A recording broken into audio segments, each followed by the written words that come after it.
الحمد لله رب العالمين والصلاة والسلام على نبينا محمد وعلى آله وصحبه أجمعين أما بعد. On s'était arrêté hier sur une grande notion. Alors, je vais mettre la caméra et vous me direz si ça se passe toujours bien. Je préfère toujours laisser s'écouler 5 minutes avant de mettre la caméra parce que lors du premier séminaire, quand je lançais les deux en même temps, il y avait des bugs pas possibles. J'espère que ce ne sera pas le cas. Alors donc, on avait dit qu'on s'était arrêté sur une règle fondamentale qui est que ibadatullah, l'adoration d'Allah, c'est le fait de monothéiser Allah subhanahu wa ta'ala, donc de concrétiser son tawhid. Ce troisième cours, en réalité, ça va être la fin de la grosse introduction de Cheikh Mohammed ibn Abdel Wahhab dans son livre Les 4 règles, Al-Qawa'id al-Arba'a, avec le sharh, explication de Cheikh Abdelrazak al-Badr.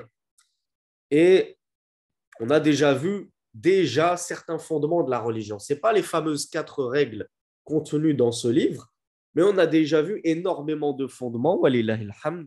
Et j'aimerais d'ailleurs qu'à chaque fois qu'on finit un cours, on soit tous en mesure de sortir en ayant appris au moins un fondement, une grande règle de notre religion. Parce que vous êtes jeunes, une grande partie d'entre vous êtes débutants. Bien sûr qu'il y a aussi une grosse partie d'entre vous qui n'êtes pas débutants. Vous avez déjà étudié la croyance. Certains d'entre vous ont déjà vu, comment ça s'appelle, Thalathat al-Usul, les 3 fondements, etc. Mais c'est toujours bien de répéter ces fondements-là pour que tout le monde les connaisse et que chacun sorte de ce séminaire en connaissant les bases principales de notre religion relatives au credo, au dogme. Alors même si ça peut vous paraître rébarbatif à certains d'entre vous, que vous dites le frère Sami se répète beaucoup, en fait là ça fait déjà 2 cours qu'on est passé, j'ai l'impression qu'on tourne en boucle et vous allez voir que là avec ce 3e cours, vous allez encore avoir plus cette impression. Vous allez vous dire ça fait déjà 3 heures de séminaire et j'ai l'impression qu'on tourne en boucle. Mais sachez que les savants sont des perroquets. On ne fait que nous répéter, se répéter, tourner en boucle parce qu'il y a des ma'loumat, des informations qui doivent être gravées en vous. C'est pas juste je les ai entendues 1 fois, 2 fois et hop, ça suffit. Est-ce que vraiment dans un mois, dans un an, tu seras capable d'expliquer ces fondements correctement à ta future femme, à tes futurs enfants, à tes parents, etc. Et sachez que je vous ménage énormément. Sachez que je vous condense énormément les propos de Cheikh Abdelrazak al-Badr. Parce que si je devais vous lire tout ce qu'il a écrit, croyez-moi que là, vous seriez tous désabonnés du séminaire. Parce que vous auriez dit, il y a trop de redondance. C'est trop, ça y est, tu nous l'as dit 5 fois, 6 fois. Pourquoi tu répètes encore? Eh bien, si les chouyours se répètent, alors qu'ils s'adressent à un public de toulabaïn, d'étudiants en sciences, qu'est-ce que nous, on devrait faire lorsqu'on a en face de nous un public non arabophone qui n'a pour une grande partie d'entre eux aucune base? Est-ce que nous, on ne va pas se répéter et on va voir les choses comme ça de manière brève et superficielle? Donc ne pensez pas que c'est un mal de se répéter. Et d'ailleurs, le meilleur de nos modèles, c'est Allah subhanahu wa ta'ala. Et Allah, notre divinité suprême, notre Seigneur lui-même, s'est répété à moult reprises dans le Coran. C'est pour ça que le Coran, il l'a appelé Al-Mathani. Il y a des versets qui se ressemblent et qui se répètent sans arrêt. Et ce n'est pas un défaut au Coran de se répéter. Au contraire, c'est une qualité. Parce que lorsque je sors du mois de Ramadan, en ayant lu tout le Coran en entier, eh bien, toutes les informations, Inch'Allah, en tout cas les points fondamentaux de ma croyance, ont été bien ancrés dans mon cœur. Donc, on prend exemple sur Allah subhanahu wa ta'ala dans sa façon de répéter ces versets. On prend exemple sur le prophète sallallahu alayhi wa sallam dans sa façon parfois de répéter 3 fois les informations importantes. Et on prend exemple en cela sur nos chouyours et nos savants. Donc, On avait vu, si vous vous souvenez, le cours dernier, une très jolie parabole de Cheikh Mohammed ibn Abdel Wahhab, rahmatullahi alayhi, qui avait comparé une adoration sans tawhid, c'est-à-dire sans monothéisme, avec une prière sans ablution, sans purification. Le Cheikh Abd al-Razaq al-Badr nous dit al-ibadatu fi'lu al-abd. Wallahu subhanahu wa ta'ala ja'ala fil 'abdi mashi'a wa hadahu an-najdayn, tariq al-haq wa tariq ad-dalal. Alors ça va nous renvoyer directement au premier séminaire où on avait abordé ces points-là. Et on reçoit souvent ces questions-là, les fameuses questions sur le destin. Et le destin, al-qadar ou al-qada, la prédestinée, la destinée, vous l'appelez comme vous voulez, le décret, c'est un morceau énorme de notre croyance qu'en réalité très peu de musulmans maîtrisent. Parce que si vraiment on maîtrisait ce chapitre de la croyance qui est al-qadar, une personne qui me dit une sœur à son micro alors que j'avais désactivé tous les sons. Ça m'étonne. Bon, merci de me l'avoir signalé. Si on avait tous assimilé ce gros chapitre qu'est Al-Qadar ou Al-Qada, le destin, eh bien, on vivrait tous une vie sereine et de sérénité, de tranquillité, de plénitude absolue. Donc, le Cheikh Abd al-Razaq al-Badr, il nous dit al-ibada, l'adoration, c'est l'œuvre du serviteur d'Allah subhanahu wa ta'ala. Donc, c'est nous qui adorons Allah subhanahu wa ta'ala. C'est une œuvre. Et Allah azza wa jal, il a malgré tout donné au serviteur une mashi'a. Qui d'entre vous peut me rappeler ce que c'est que al-mashi'a? Je vais vous aider, ça vient de sha'a, yasha'u. Bravo Hawa, bravo Valérie. Et bravo aussi à Asia et Moussa qui m'ont apporté une réponse légèrement différente. Alors, al-mashi'a dans la langue arabe, c'est-à-dire la volonté, comme me l'ont dit certains. Mais d'autres m'ont dit le libre arbitre. Et c'est aussi une bonne définition dans le sens que le libre arbitre, ça signifie que je suis dans la capacité de choisir seul si je veux faire le bien ou je veux faire le mal. On a beaucoup de personnes qui disent oui, mais si Allah il a tout décrété, même jusqu'à même 50 000 ans avant d'avoir créé les cieux et la terre, alors ça veut dire qu'on n'a pas de libre arbitre, puisque Allah avait déjà écrit tout ce qu'on allait faire. Donc ce meurtre que j'ai commis, Allah me l'avait déjà écrit. Comment pouvais-je m'y soustraire? Eh bien ça, c'est une argumentation des plus fausses, parce que Allah l'avait écrit parce qu'il savait que tu allais le commettre. Mais Allah t'a laissé le choix, comme nous le dit Abd al-Razaq al-Badr. Il t'a mis sur la route, sur une route où il y a deux voies. Il y a la voie du bien et il y a la voie du mal. Ensuite, Allah, il t'a donné al-mashi'a. Il t'a donné cette volonté, ce libre arbitre qui va t'amener à choisir de ton propre chef quelle voie tu vas emprunter. C'est pas Allah qui t'a forcé à emprunter la voie du bien et c'est pas Allah qui t'a forcé à emprunter la voie du mal. Par contre, Allah peut faciliter. Il va faciliter la voie du bien aux croyants, il va faciliter la voie du mal aux infidèles.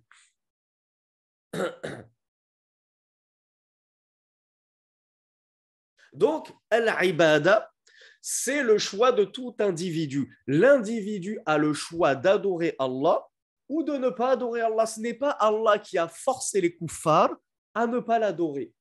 Et ce n'est pas Allah qui nous a forcé à l'adorer. Il nous a donné ce choix, ce libre arbitre. Donc voilà pourquoi le cheikh Abd al-Razaq al-Badr, il nous dit lakin hal kulluhum fa'ala dhalika alladhi khuliqa lahu. Est-ce que toute l'humanité a fait ce pourquoi elle a été créée, c'est-à-dire adorer Allah? Est-ce que toute l'humanité a agi selon ce pourquoi elle a été créée? Non. Toute l'humanité n'adore pas Allah subhanahu wa ta'ala. Il y a des gens qui n'adorent pas Allah, bien évidemment, et d'ailleurs la plupart de l'humanité n'adore pas Allah subhanahu wa ta'ala. Allah nous dit وَلَقَدْ بَعَثْنَا فِي كُلِّ أُمَّةٍ رَسُولًا أَنِ اعْبُدُوا اللَّهَ وَاجْتَنِبُوا الطَّاغُوتَ فَمِنْهُمْ مَنْ هَدَى اللَّهُ وَمِنْهُمْ مَنْ حَقَّتْ عَلَيْهِ الضَّلَالَةُ. Donc, dans la sourate Les abeilles, verset 36, Allah subhanahu wa ta'ala nous dit, et certes, nous avons suscité dans chaque nation, dans chaque communauté, un messager qui leur disait, adorez Allah et éloignez-vous du Tarout. Alors, petite question qui n'est pas très facile, je vous le concède. Est-ce que vous savez ce que c'est que At-Tarout? Allah nous demande de nous éloigner du Tarout. C'est quoi At-Tarout? Alors, il y a Ibrahim Abdelwahid qui m'a donné en premier la bonne réponse. Il y a Jessica qui m'a donné une réponse incomplète. Ou Massia qui m'a donné la bonne réponse. Abu Junaid al-Hanbali aussi. Bravo. Bravo mes frères et mes sœurs qui avaient donné la bonne réponse. At-Tarout, lorsque je vais vous le dire, vous allez voir qu'en fait, c'est tout simple. C'est un mot qui est compliqué, qu'on n'entend pas forcément tout le temps, en tout cas certainement pas sur les mimbars des mosquées en France, mais c'est un mot très simple. Le tarot, c'est tout simplement tout ce qui est adoré en dehors d'Allah subhanahu wa ta'ala. Donc tout ce qui est pris pour divinité en dehors d'Allah subhanahu wa ta'ala, ça devient un tarot. Tout ce qui est pris pour comment dire, tout ce qui est obéi de manière inconditionnelle en dehors d'Allah, ça devient un tarout.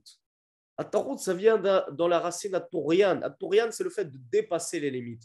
Les chrétiens, ils ont dépassé les limites sur leur croyance en Jésus. Et ils ont fait de Jésus un Dieu, un Seigneur, au lieu de le prendre pour un simple messager. Donc, Allah subhanahu wa ta'ala nous dit qu'il a suscité envers chaque communauté un messager qui leur disait, donc tous les messagers ont dit ceci, adorez Allah et éloignez-vous du Tarot. Donc, on a vu dans les cours précédents que la double mission des prophètes et des messagers, c'était d'adorer Allah. Donc, on doit concrétiser notre tawhid, on doit étudier notre tawhid, et en même temps, on doit s'éloigner du shirk, du polythéisme, de tout ce qui est adoré en dehors d'Allah. Donc, on a deux choses à étudier, le tawhid et le shirk.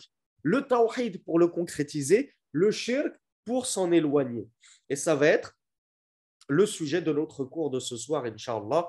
Et ainsi, nous allons boucler la boucle et la grande introduction du shirk. Donc, on poursuit le verset. Allah nous dit, et parmi eux, donc parmi ces gens à qui on a envoyé des messagers, parmi eux, Allah en a guidé certains, et parmi eux, l'égarement a été prescrit pour d'autres. Allah les a laissés s'égarer puisque c'est eux qui ont choisi l'égarement. Allah leur a ramené un messager. Donc, ils n'avaient plus d'objection à dire à Allah, oui, c'est toi qui nous as obligés à mécroire. Allah t'a envoyé le messager et t'a demandé de le suivre. C'est toi qui as choisi de ne pas le suivre. Ce n'est pas de la faute d'Allah. Ne commence pas à remettre ton incrédulité sur la faute d'Allah. Donc, on avait vu la parole d'Ibn Abbas radiyallahu anhuma qui avait dit kullu amrin bil ibadati amrun bit tawhid.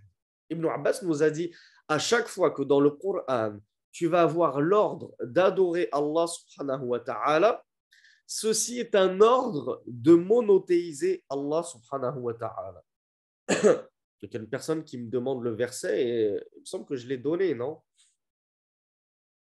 Je vous ai dit, c'était le verset 36 de Sourate Les Abeilles. Donc, on comprend que l'adoration, c'est le tawhid, c'est le monothéisme d'Allah subhanahu wa ta'ala. Et le shir, rahmatullahi alayhi, nous avait dit que l'adoration, lorsque dakhala fiha iradatu ghayrillahi wa ishraku ghayrillah, ma'ahu yani fil ibada, madha takun? L'adoration, qui peut me rappeler ce que devient une adoration lorsque la volonté de plaire à un autre qu'Allah, ou bien carrément de l'association à un autre qu'Allah rentre dans cette adoration. Alors, il y en a qui me parlent d'ostentation. Oui, lorsque c'est désirer plaire à un autre qu'Allah. Et lorsque c'est carrément une adoration qui est accomplie pour un autre qu'Allah de but en blanc, de A à Z, on est d'accord, vous me l'avez tous dit, c'est du shirk. Le shirk, c'est du polythéisme. Donc, l'adoration est totalement corrompue à cause du polythéisme qui est rentré dedans. Donc, on est bien d'accord, mes frères et mes sœurs, une adoration qui pèse 1 kilo. Sur 1 kilo, je vais mettre une goutte de polythéisme dans 1 litre d'adoration. Est-ce que l'adoration, elle est toujours viable, elle est toujours acceptée, ou une goutte, ça détruit tout? Alhamdoulilah, vous m'avez tous dit non. Elle n'est pas acceptée, ça détruit tout. Ce qui prouve que vous avez compris cette règle. Alhamdoulilah, c'est l'un des fondements de votre religion, mes frères et mes sœurs. Vous sortez du séminaire, c'est ancré en vous. Une goutte de shirk, ça te détruit toute ton adoration. Ne te dis pas ça va. La plupart de ce sacrifice que j'ai fait, c'était pour Allah. Mais c'est vrai, un petit peu. J'ai aussi eu un petit peu la nia de le faire pour le djinn, pour qu'il me laisse tranquille, parce que j'ai acheté ma maison. Oui, c'est vrai que je sais que c'est Allah qui va protéger ma voiture. Mais quand même, je mets une petite main de Fatma sur le rétroviseur, ça fait pas de mal, ça aide. Il n'y a pas de ça fait pas de mal, ça aide. Il n'y a pas de petites gouttes. Toute ton adoration à 1000%, elle doit être vouée à Allah subhanahu wa ta'ala.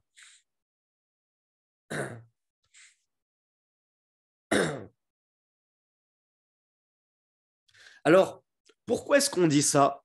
Parce que le shirk nous a comparé donc l'adoration sans tawhid, sans monothéisme, ce qui est donc une adoration mêlée de polythéisme, avec une prière sans ablution. Le shirk, Abd al-Badr, il nous dit Law anna insanan salla raka'a wa sajada wa ata bi a'mali as-salat min awwaliha ila akhiriha wa huwa ala ghayri tahara. هل يقال له صليت أو يقال له لم تصلي ارجع فصلي فإنك لم تصلي. Alors là, je vais m'adresser aux plus fuqaha d'entre vous.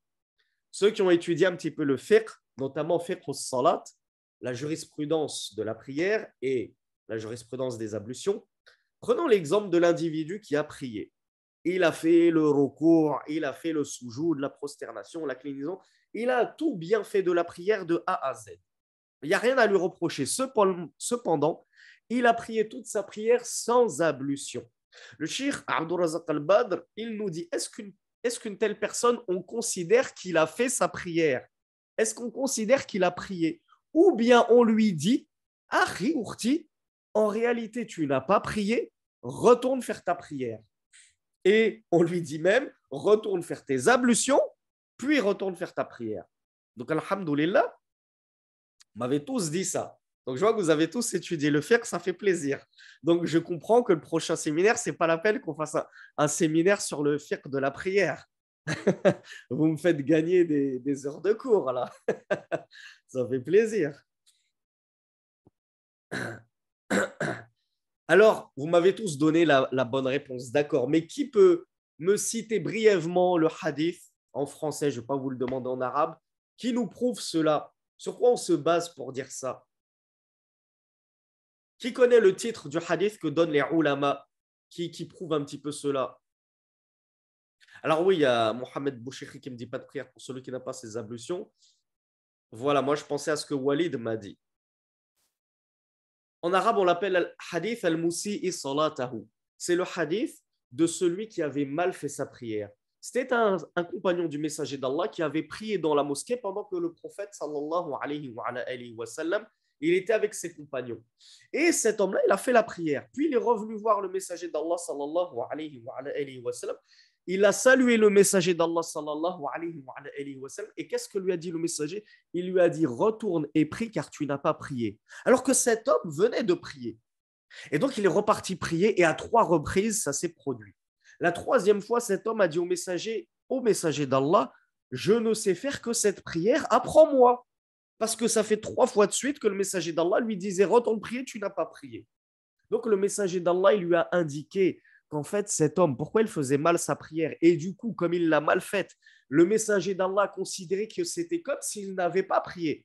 Il ne lui a pas dit, bon, c'est bon, tu as prié à 80%, ça passe. Il est là le parallèle avec le shirk. Bon, c'est bon, tu as adoré Allah à 90%, mais tu as eu 10% de shirk, bon, ça passe, c'est pas grave. Al-ibratu bil ghalib. On prend en considération la majorité. Non, non, ça ne se passe pas comme ça dans la religion, mes frères et mes sœurs. En tout cas, pas tout le temps comme ça. Et pas dans les adorations. Eh bien là, dans la prière, le messager d'Allah sallallahu alayhi wa sallam, avait considéré qu'il n'avait pas prié du tout. Pourquoi? Qu'est-ce qui lui manquait?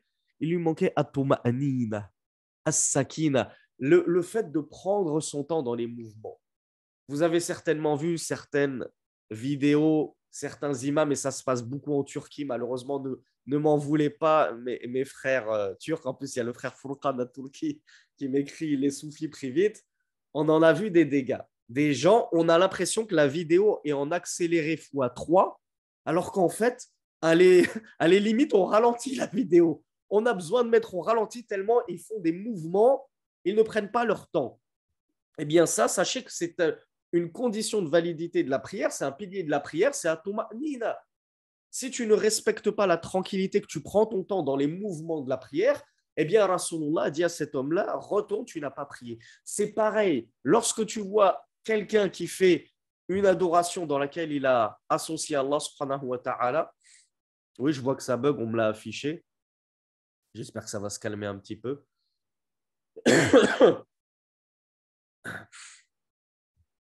Lorsqu'on voit quelqu'un qui fait une adoration et dans laquelle il a associé un petit peu Allah subhanahu wa ta'ala, on lui dit retourne adorer Allah car tu n'as pas adoré Allah.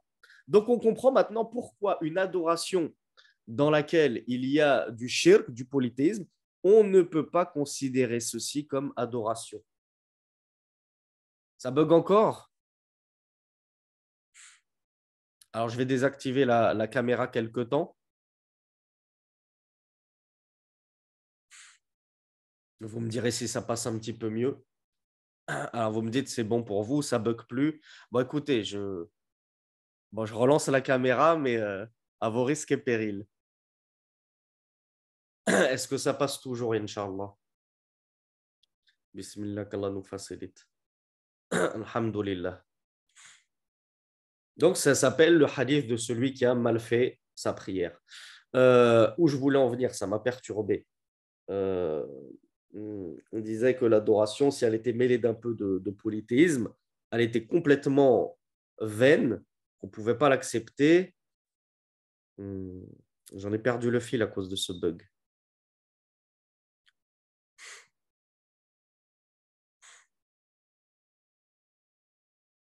C'était sur le terme adoration. Ah, voilà, je voulais vous poser une question justement. Et je crois que je vous l'ai déjà posée hier, justement. Non, je ne voulais pas poser hier, ça tombe bien. En fait, je vous l'avais posé, je crois. Je ne sais plus dans quelle playlist YouTube je vous l'avais posé. Wallahu a'lam. Est-ce que, et ça a un rapport avec une question que je vous ai posée hier, donc normalement, vous devriez tous avoir la bonne réponse.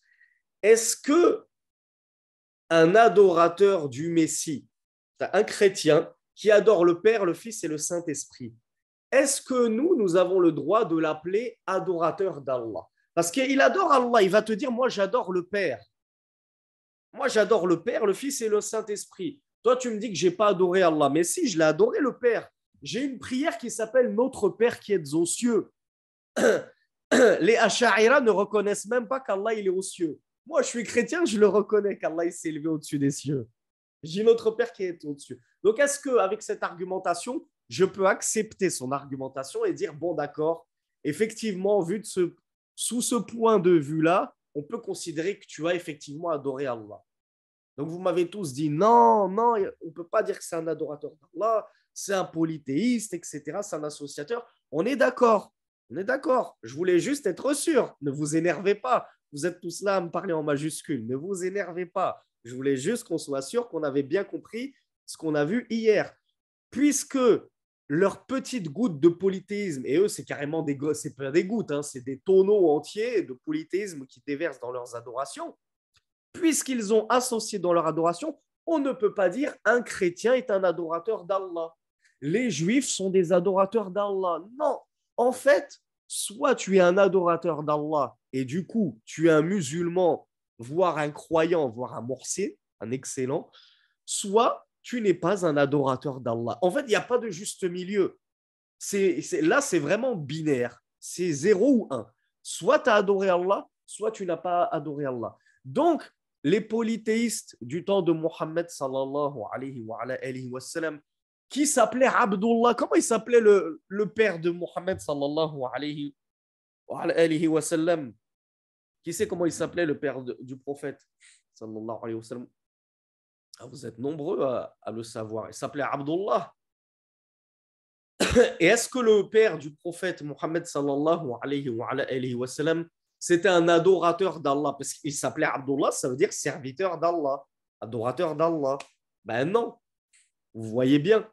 Donc on a bien compris que c'est pas parce que tu prétends être un adorateur d'Allah, quand bien même tu t'appellerais Abdullah, Abdurrahman, Abdurrahim, tout ce que tu veux, qu'en réalité on te considère comme un adorateur d'Allah. L'adoration d'Allah, on l'a dit, c'est at-tawhid. Le tawhid, ça veut dire purifier toutes tes adorations du shirk et les vouer entièrement à Allah subhanahu wa ta'ala. Donc, à partir du moment où il va s'y mêler de l'association et du polythéisme, tu sors on t'enlève ce titre d'adorateur d'Allah. Quand bien même tu vas continuer à adorer Allah d'un côté, souvenez-vous ce qu'on a dit hier. Le lundi, tu adores Allah. Le mardi, tu adores Jésus. Le mercredi, tu adores les djinns. Le jeudi, tu adores le prophète. Donc, tu as un jour dans la semaine où tu adores Allah, ça ne fait pas de toi un adorateur d'Allah subhanahu wa ta'ala. Allah, il faut l'adorer en toute exclusivité. Et je pense que maintenant, vous l'avez tous compris. Donc, le shir, Abdurrazaq al-Badr, il conclut la petite métaphore du shir Mohammed ibn Abdel Wahhab, rahmatullahi alayhi, et il nous dit, de la même façon qu'une prière sans purification, sans ablution, on ne peut pas appeler ça une prière. En fait, sa présence ou son absence de cette prière, c'est du pareil au même.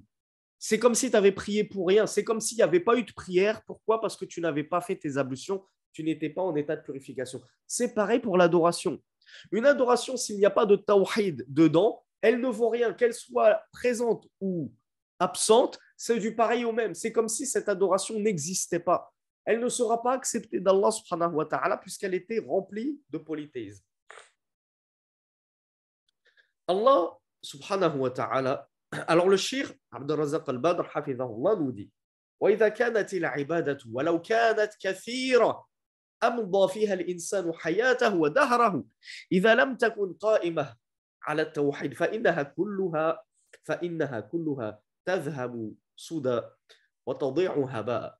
Le shir Abdurrazaq al-Badr, il nous dit ce sur quoi j'insiste toujours auprès de vous, mes chers frères et mes chères sœurs. L'adoration, quand bien même elle serait très, très, très nombreuse.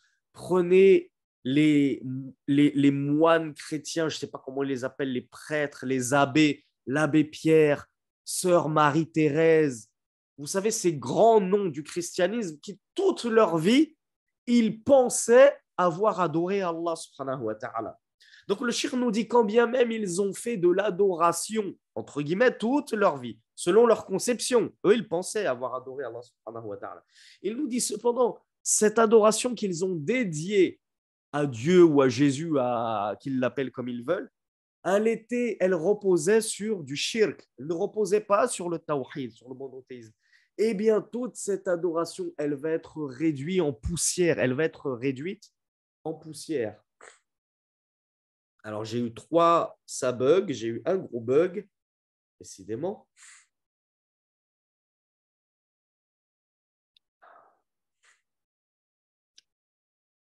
Il y en a qui me disent que c'est bon, que ça ne bug pas. Alhamdulillah. Bon, soyez aussi patients, les frères et les sœurs. Si parfois ça bug un petit peu, 2-3 phrases, patientez 30 secondes pour voir si ça dure ou si ça s'installe ou ça disparaît. Bon, c'est bon. Vous me dites que c'est bon, alhamdoulilah. Je suis connecté en Ethernet. Normalement, ça devrait aller, Inch'Allah. Qu'Allah nous facilite. Faites-nous des doigts pour qu'Allah nous facilite le bon déroulement des cours. Donc, le shirk nous dit, à partir du moment où il y a... Ah oui, il y a bien sûr un frère Samir qui me dit que l'enregistrement, il fait ralentir la connexion. C'est vrai, on ne peut pas tout avoir. On ne peut pas tout avoir quand on se trouve là où je suis, où la fibre coûte une fortune. Nous, on en est encore à l'ADSL, sachez-le. Donc, quand on met la caméra, plus le son, plus vous êtes 1000, imaginez 1000 participants qui écrivent dans tout le truc, plus l'enregistrement, etc., il va falloir pédaler pour accélérer la connexion. Donc, le shir, Abdurrazaq al-Badr, Il va nous donner un verset coranique. Alors, je vous donne la référence tout de suite. Numéro 103 et 104 de Surat Al-Kahf. Donc, normalement, alors, il y a le premier plutôt, il y a deux versets qu'il nous donne. Le premier, c'est verset 23 de Surat Al-Furqan. Et les deux autres versets qu'on va lire, c'est dans Surat Al-Kahf, que vous lisez tous le vendredi, j'en suis sûr. Allah nous dit وَقَدِمْنَا إِلَى مَا عَمِلُوا مِنْ عَمَلٍ فَجَعَلْنَاهُ هَبَاءً مَنْثُورًا. Allah, il est en train de parler des associateurs. Il nous dit, et alors nous nous sommes dirigés vers ce qu'ils ont œuvré, et nous avons réduit ceci en poussière éparpillée. Qui peut me rappeler ce qu'induit cette formule وَقَدِمْنَا إِلَى مَا عَمِلُوا مِنْ عَمَلٍ, le fait d'avoir parlé de amal au singulier et à l'indéfini pour parler de normalement, je ne vais pas le dire parce que sinon je vous donne la réponse, Mr. B qui a bien retenu la faïda du précédent séminaire. Et bravo à Asia aussi.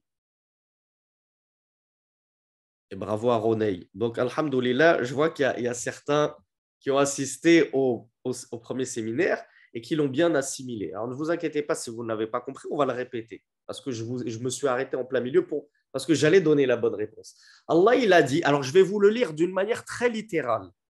Et nous nous sommes dirigés vers ce qu'ils ont œuvré d'une œuvre. Min amalin, d'une œuvre.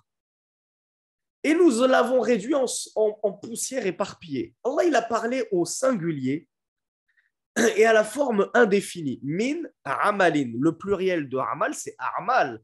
Allah aurait pu dire min amal ou min al-amal. Mais Allah, il a employé cette formule. Et en langue arabe, quand on emploie cette formule indéfinie, elle connote la globalité. C'est-à-dire que ça va en réalité englober toutes leurs œuvres. C'est-à-dire que Allah, il est en train de nous expliquer que les associateurs, même les bonnes œuvres qu'ils ont œuvrées, ils ont creusé des puits, ils se sont occupés des veuves et des orphelins, ils ont donné des aumônes, ils ont fait des prières, ils ont fait des jeûnes, ils ont fait ceci, ils ont fait cela, ils ont vécu dans la pauvreté et l'austérité. Toutes les bonnes œuvres qu'ils ont faites, Allah nous dit qu'il est en train de les réduire en poussière éparpillée. Toutes leurs œuvres sont vaines, même ces œuvres qui vous ébahissent, vous vous dites, mais même nous, on ne fait pas autant de bien que eux.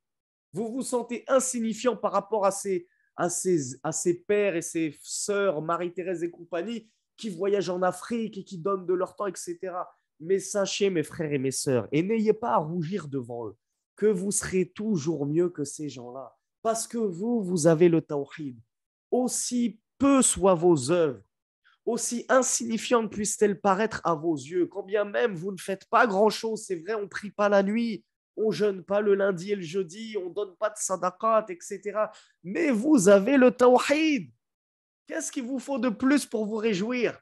Vous avez la plus grande des choses et avec ce tawhid, Allah acceptera vos œuvres. Tandis que eux, tout ce qu'ils ont œuvré et qui vous ébahissent, cela va finir en cendres, en poussière. Pourquoi? Parce qu'eux n'avaient pas ce tawhid que vous avez dans le cœur. Eux, ils avaient le polythéisme. Réjouissez-vous, mes frères. C'est pour ça qu'on avait insisté au premier ou au deuxième cours. Qui est le meilleur? Le musulman pécheur ou le chrétien, le juif, l'associateur qui fait plein de bonnes choses? Le musulman sera toujours meilleur, n'en doutez jamais.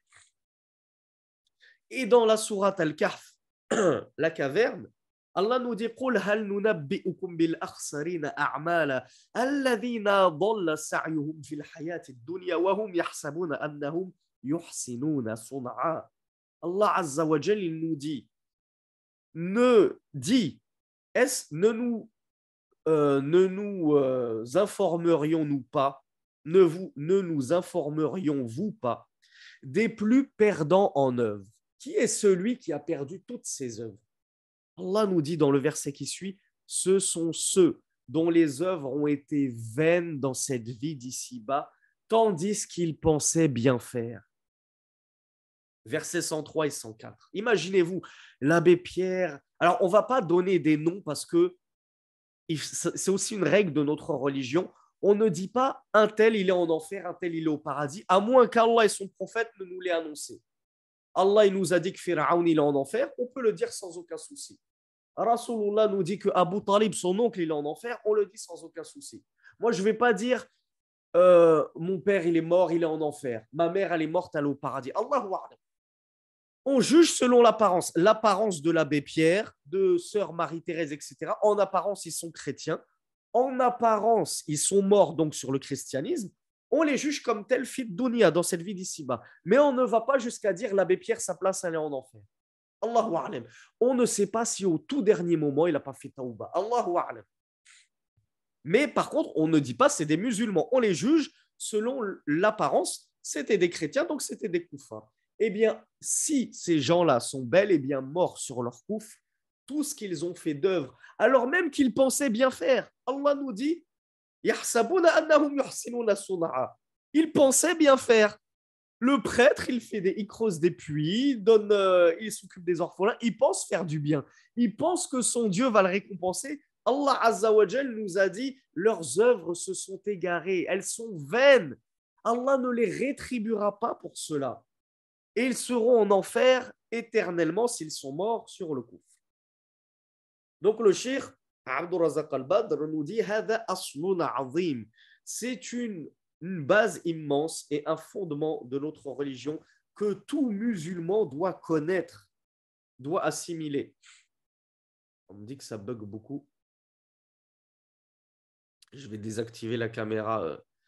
Je vais désactiver la caméra 5 bonnes minutes. Hein. On espère que ça ira un petit peu mieux. Donc le shir nous dit que ceci est une règle immense que tout musulman doit absolument bien maîtriser, bien assimiler. Tu dois savoir que tu dois donc apprendre ce qu'est l'adoration. Et la deuxième chose, tu dois vouer toute cette adoration à Allah subhanahu wa ta'ala. Et le shir, Abdul Razak al-Badr, il nous dit que le shirk dans l'adoration, il nous a fait comme Cheikh Mohammed ibn Abdel Wahhab une très jolie métaphore. Il nous a dit le shirk dans l'adoration, elle est comme le poison dans un plat. Donc, je vais vous reposer cette question, mais même si vous y avez déjà répondu tout à l'heure, mais admettons que j'ai un immense plat. Hein, vous prenez les plats XXL de notre frère Bourak, je ne sais pas comment il s'appelle, notre frère turc, là, sur TikTok, qui nous fait des plats pour 35. Dans ce plat-là, il va mettre une goutte de poison seulement, un poison mortel. Il met une goutte de poison mortel. Ya akhi ya ukhti, est-ce que tu prendrais le risque de manger le plat? Tu fais plouf plouf, tu te dis, bon, il a mis une goutte, je vais faire plouf plouf et je vais prendre qu'une partie du plat. Je ne vais pas manger tout le plat, je suis malin. Je vais manger une partie, il y a une chance sur 10 que je survive. Ou plutôt, il y a 9 chances sur 10 que je survive, il y a une chance sur 10 que je mange le poison. Ah, alhamdoulilah, je vois que vous faites passer votre raison avant votre estomac. Et pourtant, je vous ai parlé de Bourak. Je ne vous ai pas parlé de l'autre, là, l'autre prétentieux, je ne sais plus comment il s'appelle, Monsieur Milah, là, avec ses grains de sel. Lui, vous m'aurez tous dit, ne pose pas la question. Celui-là, il est tellement orgueilleux qu'on ne mange pas de son plat. Même sans poison, je ne mange pas chez lui, sans debay. À 10 000 euros, la côtelette de veau, je ne mange pas chez lui. Donc, Cheikh Abdul Razak al-Badr, il nous a fait une très jolie métaphore. Il nous a dit, c'est ça l'exemple de l'adoration avec du polythéisme. Même si tu mets une goutte de polythéisme et d'association dans ton adoration, ça la corrompt totalement. Donc, de la même façon, mes chers frères, mes chères sœurs, j'aimerais que pour vous qui êtes issus de familles un petit peu compliquées, qui font justement certains actes qui sont liés au polythéisme, allez les voir et donnez-leur cet exemple. Papa, maman, si je t'apportais un plat et que j'y mettais une goutte de poison mortel, est-ce que tu le mangerais ce plat? Est-ce que tu te mettrais à table? Je te pose le plat par table, est-ce que tu te mettrais à table? Non, tu viendrais même pas t'asseoir à cette table-là. Alors dites-leur, papa, maman, dans cette adoration, quand je te dis que dans cette adoration, il y a du shirk, dans cette adoration, il y a la recherche de l'aide des démons, Dans cette adoration, il y a le fait de placer toute sa confiance en un raqi. Dans cette adoration, il y a ceci et cela. Dans cette adoration, il y a le sacrifice pour un djinn. Dans cette adoration, il y a le fait de prétendre que tel sorcier, tel devin, il connaît l'invisible. Dans cette adoration, il y a le fait qu'on prétende que c'est une amulette qui va te sauver des maladies ou je ne sais pas quoi, etc. Dites-leur, dans toute cette adoration, il y a une petite goutte d'association, elle se trouve là. Est-ce que tu as toujours envie de pratiquer cette adoration, papa, maman?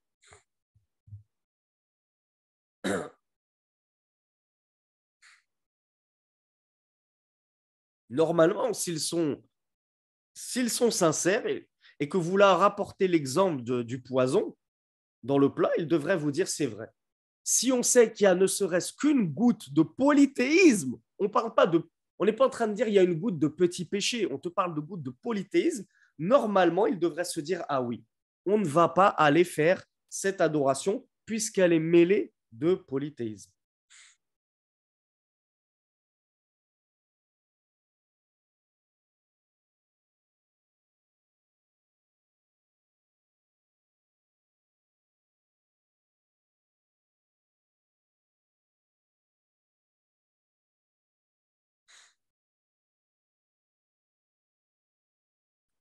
Donc le shir, Abdourazaq al-Badr, je pense que je vais relancer la caméra, là, j'espère que ça s'est calmé un petit peu.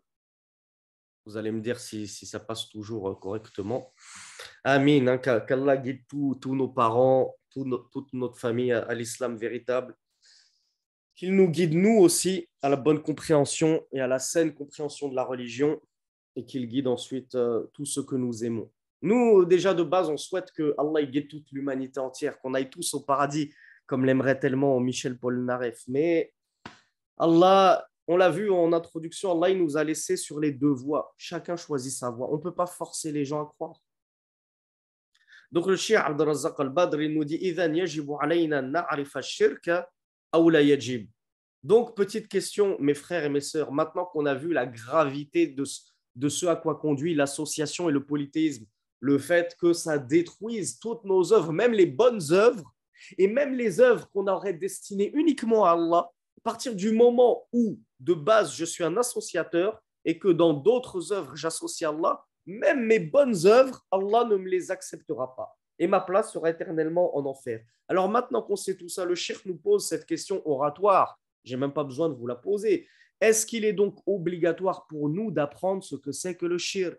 Ou c'est pas obligatoire? On se contente de faire comme certains imams, certains prédicateurs. On parle que des bons comportements. Hein, c'est ça le principal. Ou alors on parle que du tawhid al-rububiyya. On va parler que de la seigneurie d'Allah. Méditez, mes frères, mes sœurs, comme Allah il a créé les cieux, la terre. On n'entend jamais ces imams nous parler du polythéisme et de toutes ses branches. Qui se souvient comment le cheikh Mohammed ibn Abdel Wahhab, à quoi le cheikh a comparé le polythéisme? Qui s'en souvient? On l'a vu, je crois, dans le premier ou le deuxième cours.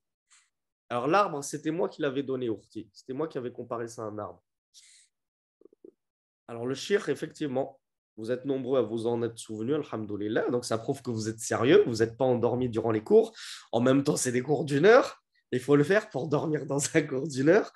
Le cheikh, il avait comparé ça à une toile d'araignée. Donc le cheikh Abdurrazzaq al-Badr nous dit Yajibu alayna na'rif ash-shirk. Bien sûr que c'est obligatoire qu'on apprenne également, qu'on connaisse ce qu'est le shirk. On n'est pas en train de vous dire il faut apprendre ce que c'est que le shirk et le connaître pour le pratiquer. Non, c'est tout le contraire. Wa min ajli madha, pourquoi est-ce qu'on doit apprendre ce qu'est le polythéisme? Min ajli an nunaqi ibadatana lillahi minhu, afin qu'on purifie toute notre adoration d'Allah subhanahu wa ta'ala de ce polythéisme. Comme je vous l'ai dit hier ou avant-hier, si tu ne sais pas ce que c'est que le shirk, comment veux-tu l'éviter? Comment veux-tu ne pas tomber dedans? D'ailleurs, il y a un poème arabe qui dit عرفت الشر لا للشر لكن لتوقيه فمن لم يعرف الشر من الناس يقع فيه. Il y a un très joli poème en arabe qui nous dit j'ai su ce qu'était le mal, non pour le mal en lui-même, mais pour m'en préserver. Et celui qui ne connaît pas le mal parmi les gens tombe dedans. Qui peut me rappeler quel combat? Il y a Salim qui nous a donné la réponse avant même que je pose la question. J'allais dire, qui peut me rappeler quel compagnon avait dit ça également? Grand compagnon, qui s'en souvient? Non, c'est pas Mu'adh. C'est pas Ibn Abbas. C'est pas Ibn Mas'ud, c'est pas Omar. Ne me donnez pas des noms au hasard, c'est pas la loterie non plus. Vous n'allez pas faire comme le plat empoisonné, j'ai une chance sur 10 d'avoir le bon côté du plat. Hudhayfa ibn al-Yaman. Hudhayfa ibn al-Yaman, il disait, alors je vais vous le lire en arabe, hein, كان الناس يسألون رسول الله صلى الله عليه وعلى آله وسلم عن الخير وكنت أسأله عن الشر مخافة أن يدركني. Hudhayfa ibn al-Yaman radiyallahu anhu, il disait les gens, quand il dit les gens, il parlait des compagnons du messager d'Allah, ses contemporains. Il disait donc les compagnons du messager d'Allah l'interrogeaient sur le bien. C'est quoi la meilleure des bonnes actions? C'est quoi ce qui est préférable aux yeux d'Allah, etc. Il disait, mais moi, je l'interrogeais sur le mal de peur qu'il ne me touche. Voilà pourquoi on doit, nous aussi, apprendre ce que c'est que le polythéisme de peur qu'il nous touche.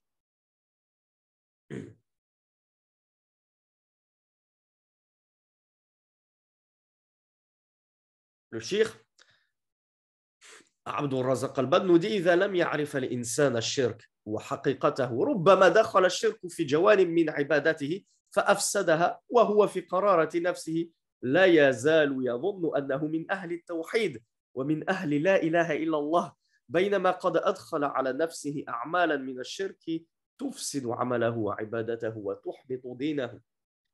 Il nous dit une chose, chez Abdelrazak al-Bad, que nous avons dite, je crois, hier ou avant-hier. On a dit on doit étudier le shirk parce que celui qui ne sait pas ce que c'est que le shirk, celui qui ne sait pas ce que c'est que le polythéisme, il se peut qu'il finisse par tomber dedans sans même s'en rendre compte. Et donc, il se peut qu'il se mette à associer à Allah subhanahu wa ta'ala alors même qu'il pense être un monothéiste. Mesquine, le frère, la sœur, il pense faire partie des musulmans, il pense faire partie des croyants, il pense adorer Allah, alors qu'en fait, il associe à Allah, comme ceux qui portent des mains de Fatma. Il y en a tellement, ceux qui portent des gris-gris en Afrique, en Turquie, en France, en Europe, dans tous les pays, dans énormément de pays. On voit des gens qui portent des signes d'association et ils ne savent même pas que c'est de l'association. Ils pensent adorer Allah subhanahu wa ta'ala comme de véritables monothéistes, pardon, alors qu'ils sont bel et bien tombés dans l'association. Et ceci pourquoi? À cause de quoi? Quel est le sabab? Parce qu'ils n'ont justement pas appris le polythéisme, parce qu'ils se contentent de la petite prière du vendredi à la mosquée, où mon imam il me dit toujours que je dois être gentil avec mon papa et ma maman, et que je dois faire des sadaqas à la mosquée parce que c'est des hasanat, et que je dois donner de l'eau aux pigeons l'été, etc., etc. Jamais mon imam sur le mimbar, il ne me parle du kufr, du shirk, du dajjal encore moins. Wala hawla wala quwwata illa billah. On vit vraiment une triste époque. Et comme on l'avait vu dans le séminaire dernier, il n'y aura pas un temps qui viendra sans qu'il ne soit pire que le précédent. Est-ce que la caméra est toujours lancée ou elle est arrêtée? Oui, elle est lancée, c'est ça? D'accord, alhamdoulilah. Donc ça ne bug pas là. Tout va bien. Alhamdoulilah. Méditons ensemble, mes chers frères et mes chères sœurs, sur la da'wa, l'invocation qu'a faite le prophète Abraham, alayhi salat wassalam, pour vous montrer à quel point c'est important de se préserver du polythéisme. Abraham, alayhi salat wassalam, il nous dit, comme c'est narré dans sourate Ibrahim, la sourate éponyme qui porte son nom, versets 35 et 36, وَجْنُبْنِي وَبَنِيَّ أَن نَعْبُدَ الْأَصْنَامَ رَبِّ إِنَّهُنَّ أَضْلَلْنَ كَثِيرًا مِنَ النَّاسِ. Subhanallah. Quand on médite, ça donne la chair de poule. Qui peut me rappeler un petit peu la place en islam qu'a Abraham? Alors, on me dit Al-Hanif, Khalilullah, voilà, c'est Khalilullah. Alors, Khalilullah, ça ne se traduit pas par l'ami intime. L'ami, c'est As-Sadiq, c'est pas le Khalil. Qui sait ce que ça veut dire Khalil d'ailleurs? Quelle est la bonne traduction? Je vous l'ai déjà expliqué dans un cours sur YouTube. Alors, je pense que le premier à m'avoir donné la bonne traduction, c'était Abu Asiya. C'est le bien-aimé d'Allah. C'est même le très aimé d'Allah. Parce qu'en fait, Al-Khalil, ça vient de Al-Khulla. Et Al-Khulla, c'est Ashaddul Mawadda. C'est le paroxysme et l'apogée de l'amour et de l'affection. Donc Al-Khalil, c'est le très aimé d'Allah. Ce n'est pas un ami. Ce n'est pas son sahab. C'est le très aimé d'Allah subhanahu wa ta'ala. Un ami, c'est un sadiq, un sahib, etc., etc. Donc, moi, je voulais que vous me disiez, vous m'avez tous dit Khalilullah, moi, je voulais que vous me dites, Ibrahim, il fait aussi partie des 5 ulul azm. En fait, Allah subhanahu wa ta'ala, il a élu, on dit il a élu ou il a élu? Il a élu, je crois. Allah, il a élu parmi les, merci pour la correction, il a élu parmi les hommes des prophètes. Parmi les prophètes, il a élu quoi? On va tous répondre. Parmi les prophètes, il a élu quoi? Des messagers. Parmi les messagers, il a élu qui? Là, ça se complique. Voilà, et Mehdi qui me dit les 5 meilleurs. Qui est-ce qu'on appelle les 5 meilleurs? Comment on l'appelle en arabe les 5 meilleurs? En plus, je vous l'ai dit tout à l'heure, je vous ai mâché le travail. Je regarde si quelqu'un me l'a dit. Bravo Lisanouddin. Le premier qui m'a dit Ulul Azmi, c'est-à-dire ceux doués de fermeté, de consistance, d'opiniâtreté. Ils étaient vraiment fermes sur ceux dotés de résolution. Et vous m'avez donc, vous êtes nombreux à m'avoir dit, ils sont Noé, Abraham, Moussa, Aïssa, donc Moïse et Jésus, et Mohammed sallallahu alayhi wa sallam. La question à dessous du soir, je dis dessous 2 francs parce qu'elle est trop facile. Et parmi ces 5, qui est-ce qu'Allah a élu au-dessus de tous? Muhammad sallallahu alayhi wa sallam. Donc on est d'accord, on retombe sur nos pieds. Donc vous voyez un petit peu le top 5 des hommes. Le top 5 des hommes et le top 5 des messagers, Abraham en fait partie. Donc on se dit, Abraham, lui, il est immunisé contre le shirk, on est d'accord.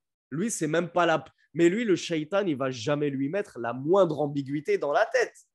Ibrahim, et qui vous dira ce qu'est Ibrahim? Khalilullah, le très aimé d'Allah, il est infaillible. Qu'est-ce qu'il a fait comme dua?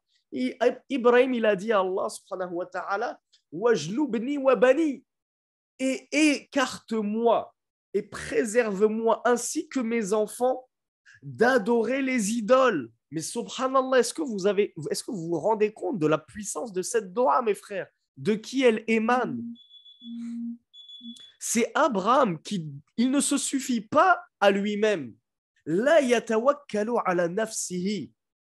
At-tawakkul ala man. Il ne s'est pas reposé sur ses lauriers, comme on dit. Il se repose sur qui pour se préserver des idoles? D'Allah subhanahu wa ta'ala. Il se repose sur Allah, il place sa confiance en Allah. Oh Allah, je te demande de me préserver, ainsi que mes enfants, ma descendance, de l'adoration des idoles. Je ne me dis pas, ça y est, moi je suis un messager, je suis l'un des meilleurs. J'ai rien à craindre des idoles. Il a demandé, si lui, il demande à Allah de le préserver de l'adoration des idoles, nous, on doit faire quoi? Billahi alaykum. Je vous pose la question. Nous, on doit faire quoi? Des doigts comme ça, on devrait en faire 1000 par jour. Si Ibrahim a fait cette doua, on devrait la faire tous les jours. Et ça me fait penser à, je ne sais plus quelle sœur ou quel frère qui m'avait demandé hier, je ne sais plus si c'était dans les questions-réponses ou en plein durant le séminaire, vous n'avez pas une doua à nous apprendre pour nous préserver du polythéisme? Eh bien, lis cette doua qu'a fait Ibrahim. Et on va en voir une autre, Inch'Allah, qui a été rapportée dans la Sunna. Mais déjà, lis cette doua contenue dans le Coran. Allahumma jnoubni wa bani. Si tu as des enfants, n'hésite pas à les placer avec toi, ça ne mange pas de pain. Allahumma jnoubni wa bani. Un arbre dans l'asnam. Ensuite, qu'est-ce qu'il a dit, Ibrahim? Seigneur, elles ont certes égaré un grand nombre de gens. Donc, nous, on ne veut pas tomber dans l'égarement. Donc le Cheikh Abdelrazak al-Badr, il nous dit, si Ibrahim il a dit cette dua, alors il est obligatoire à tout musulman de connaître ce que c'est que ce shirk contre lequel Ibrahim a cherché la protection afin de lui-même s'en préserver. Et il convient également d'apprendre ce que c'est que le tawhid pour pouvoir le concrétiser. Le shirk, Mohammed ibn Abdel Wahhab, il nous avait dit, si tu sais que le shirk, lorsqu'il se mélange à l'adoration, il la corrompt et il annule toutes les œuvres, Cheikh Abdurrazak al-Badr, il nous rapporte un autre verset qui prouve cela. Alors, il y a Ayman qui m'écrit en larmes, c'est quelle sourate et quel verset par pitié. Je l'ai déjà dit, les frères. On ne va pas se répéter à chaque fois. C'est sourate Ibrahim, versets 35 et 36. Et si vous avez manqué une référence, n'oubliez pas que les cours sont enregistrés, alhamdoulilah. Donc, vous aurez toujours une session de rattrapage en différé.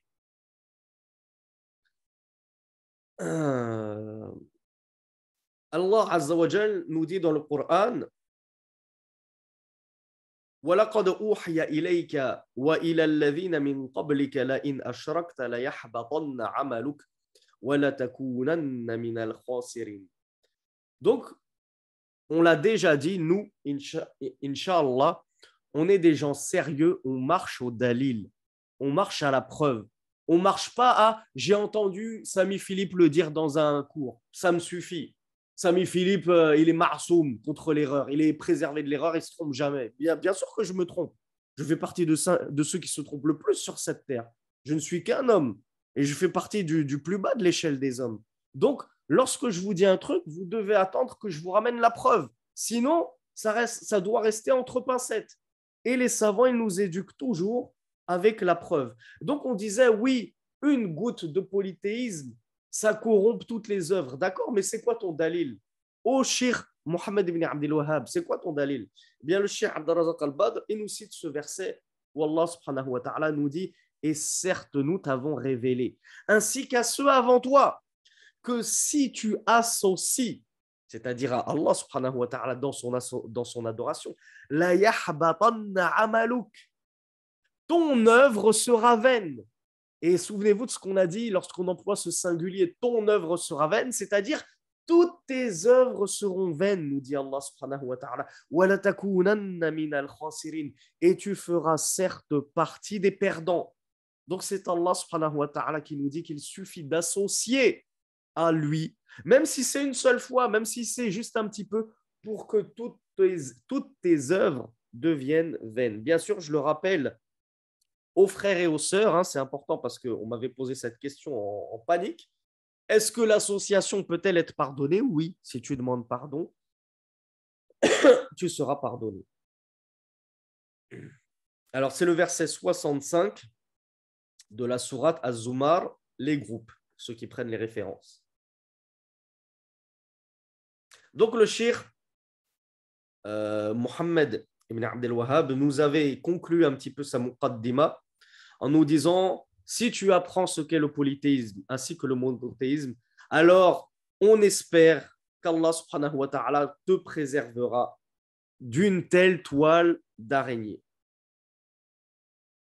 Alors, est-ce que vous m'autorisez à pousser 5-10 minutes parce que je voulais juste voir cette dernière page avec vous. Ça va si on déborde de 5-10 minutes, c'est pas trop? Que j'aimerais pas m'arrêter bêtement là. On est sur cette métaphore de la toile d'araignée qui m'a énormément plu. On nous dit, on espère qu'Allah te préservera par l'étude de ce que c'est que le shirk et le tawhid de cette toile d'araignée. Donc le shirk, Abdurrazak, il nous pose une question. Et il nous apprend, non, vous inquiétez pas, Inch'Allah, 5-10 minutes.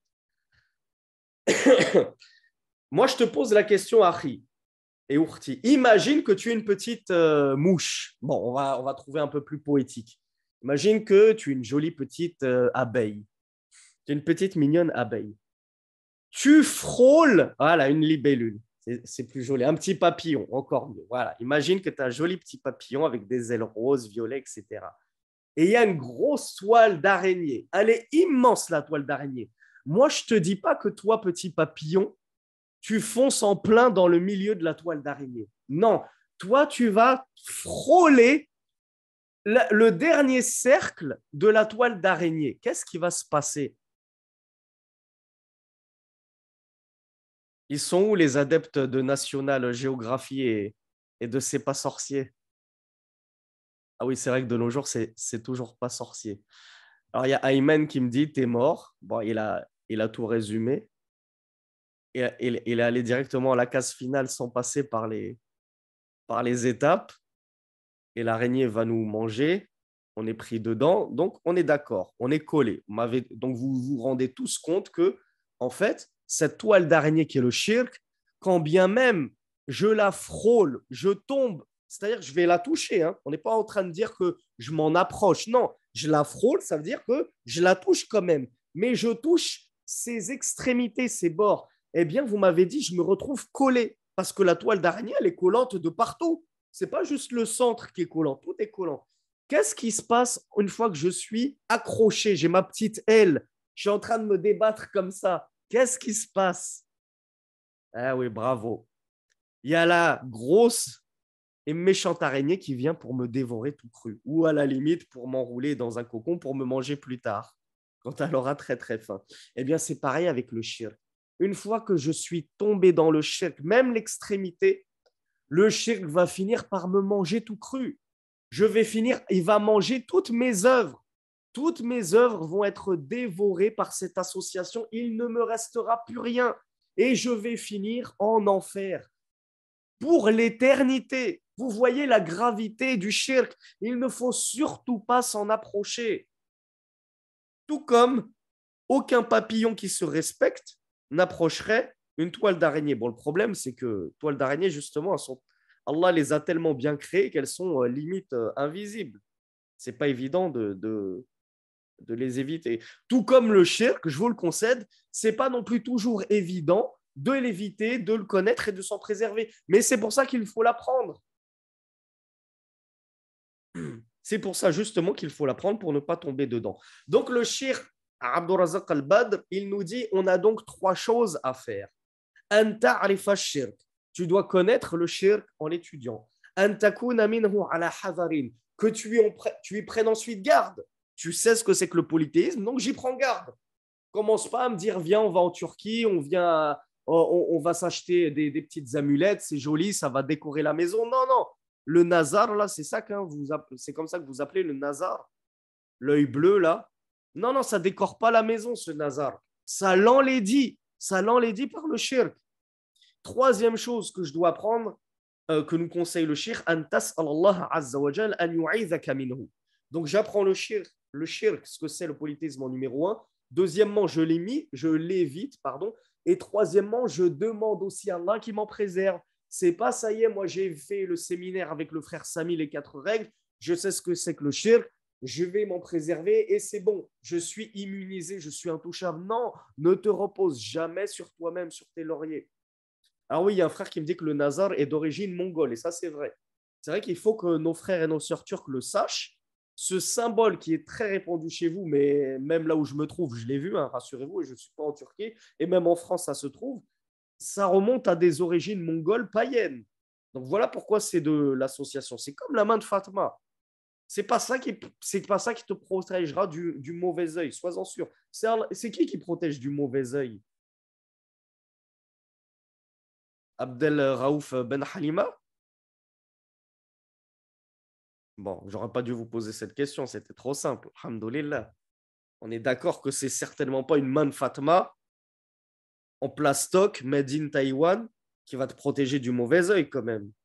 C'est quand même pas les Taïwanais qui vont nous concrétiser notre tawhid. C'est la meilleure de l'année, celle-là. Donc, on a vu, si Ibrahim, alayhi salatu wassalam, il a demandé à Allah de le préserver du shirk, alors nous aussi, on doit lui demander ça. Donc, je vous avais dit, ça, c'est un verset coranique euh, que vous pouvez apprendre pour lire cette dua, la dua d'Ibrahim. Maintenant, on va voir le hadith prophétique du messager d'Allah sallallahu alayhi wa alihi wa sallam. Alors, le cheikh Abdrazak al-Badr, comme je vous l'avais dit dans le dernier cours sur Al-Mulakhas al-Fiqhi dans le fiqh, nos grands savants, on les aime, mais on ne les idolâtre pas.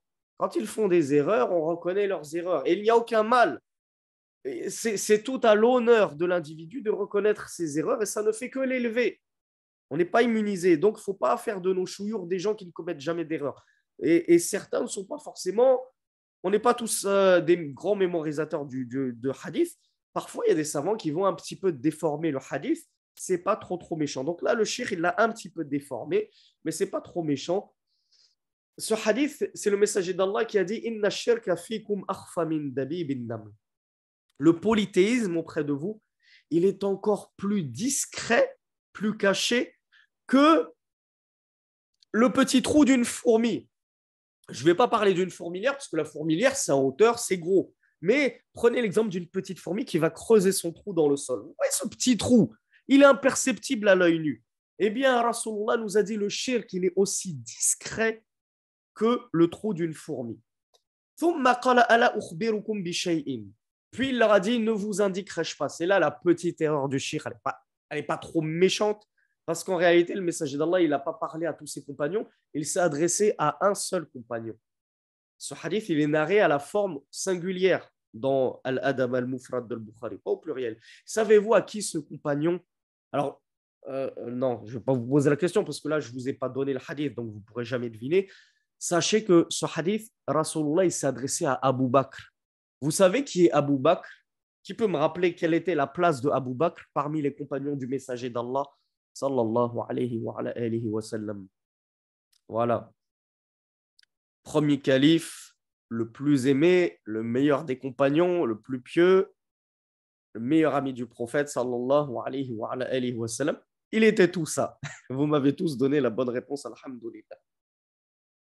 Donc il s'est adressé à son meilleur compagnon, Abu Bakr as-Siddiq, l'une des premières personnes à avoir ajouté foi en le messager d'Allah sallallahu alayhi wa sallam. Et le premier homme, parce qu'il y en a qui disent oui, mais c'était d'abord sa femme, Khadija. Là, on parle des hommes. Il y en a qui disent oui, mais c'était Ali. Ali, il n'était pas encore homme. Donc, le premier homme à avoir ajouté foi en le messager d'Allah, c'était Abu Bakr as-Siddiq. Il l'a cru instantanément lorsque le prophète lui a dit voilà, Allah a fait de moi un prophète, il m'a révélé ceci et cela. Donc, Rasulullah, notez qu'il s'adresse à Abu Bakr. Regardez l'importance. Tout à l'heure, on a vu la doua de qui? D'un des meilleurs des messagers. Là, Allah il est en train d'enseigner une doua à son meilleur compagnon pour se préserver du shirk. Il lui a pas dit, toi, ça va. Tu es le premier à avoir cru en moi. Tu es le meilleur des compagnons. Tu seras le premier calife après moi. Toi, tu es préservé contre le shirk. Non, il lui a appris une doua fabuleuse et vous la regarderez, si vous n'avez pas le temps de la noter en phonétique, vous la regarderez en différé, Inch'Allah, et vous prendrez le temps de la noter. ألا أخبرك بشيء إذا قلته أذهب الله عنك قليل الشرك وكثيرا. Le messager d'Allah lui a dit, ne t'indiquerai-je pas, ne t'apprendrai-je pas une doua? Si tu la lis, ou plutôt ne t'apprendrai-je pas une chose? Si tu la dis, Allah dissipera de toi, enlèvera de toi, éloignera de toi un peu du polythéisme, mais beaucoup. Il te préservera de peu de polythéisme et de beaucoup de polythéisme. Donc, en gros, il te préservera de la plupart du polythéisme, de l'association. Donc, il lui a dit, Bala, ya Rasulallah. Au contraire, enseigne-moi cette chose, ya Rasulallah. Rasulallah, il lui a dit, Qul, dis. Alors là, prenez des notes pour ceux qui prennent des notes. Allahumma inni a'udhu bika an ushrika bika.